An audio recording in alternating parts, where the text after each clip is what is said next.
Hello, my English learners. Welcome to Na's Learning Corner. I hope that you all are doing great and having fun in learning English. If not, then you are at the perfectly right place. Today, I'm going to suggest to you amazing conversational phrases that you can implement in your daily conversation without any hassle. Because the phrases I'm going to suggest to you, these phrases are the most common one, and you can utilize these ones easily in your daily life. Let's start with the part 1. 5 ways to say, I don't know. Instead of saying, I don't know, you can say, I have no clue. I can't help you there. I can't help you there. Beats me. That's pretty much informal. Beats me. I'm not really sure. I'm not really sure. I've been wondering that too. I've been wondering that too. Now, 10 phrases to ask for someone's opinion. If you're sitting in a meeting and you want to ask that, what do you think of it? Or what's your opinion about it? You can use these amazing phrases. First of all, you can say, what's your take on this? What's your take on this? What do you think about it? What do you think about it? How do you feel about it? How do you feel about it? What's your opinion of? What's your opinion of? What's your views on? What's your views on? I'd say, if you ask me, the way I see it, personally, I think, or personally, I believe. 5 phrases for not having an opinion. For instance, you are in a scenario when 2 people are fighting and they're asking you that, what do you think? Who is right and who's wrong? So what 5 phrases you can use to say, I have no opinion on it. I've never given it much thought. I've never given it much thought. I don't have strong feelings either way. I don't have strong feelings either way. It doesn't make any difference to me. It doesn't make any difference to me. I've no problem on the matter. I've no problem on the matter. Whatever.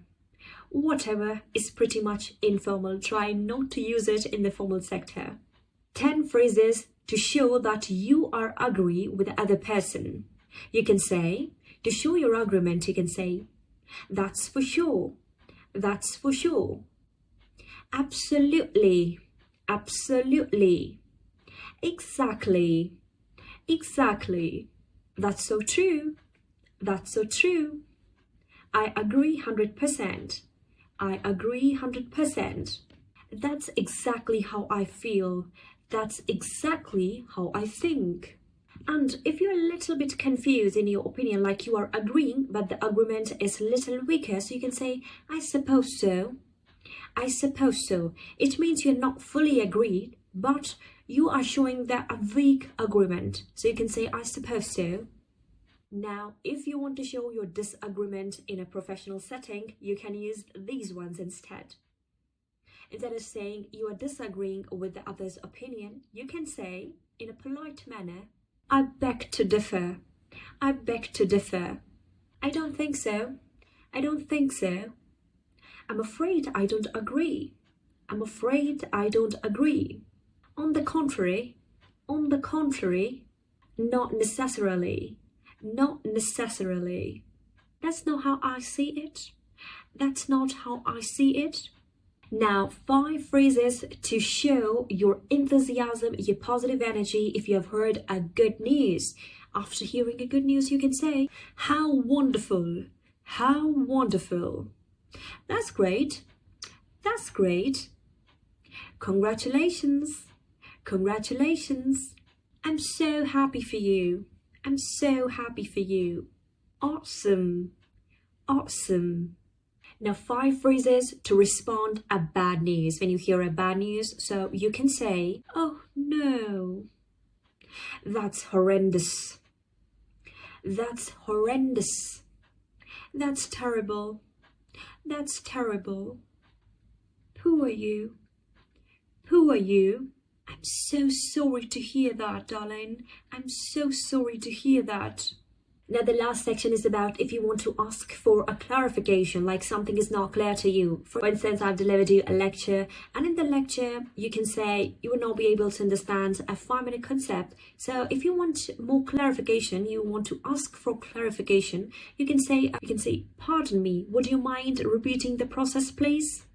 Pardon me, would you mind repeating the process, please? Could you please explain?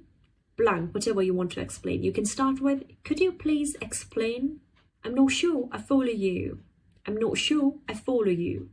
It means I don't understand it properly. Or you can say, what do you mean? What do you mean by that? Now, if you liked today's video and if you have learned a lot of amazing daily conversational phrases to implement in your daily routine, do one thing. Write down at least 2 or 3 from each of the section. I mean to say, you can easily select from part 1, 3 or 2 phrases, then from part 2, 3 or 2 phrases, and then for the next 24 hours, try to recall them as much as you can and try to use them in your daily routine. If you like our today's video, don't forget to give this video a thumbs up, subscribe to my channel and share it with other English learners. Drop a beautiful comment in the description below. Take great care of yourself. Bye-bye.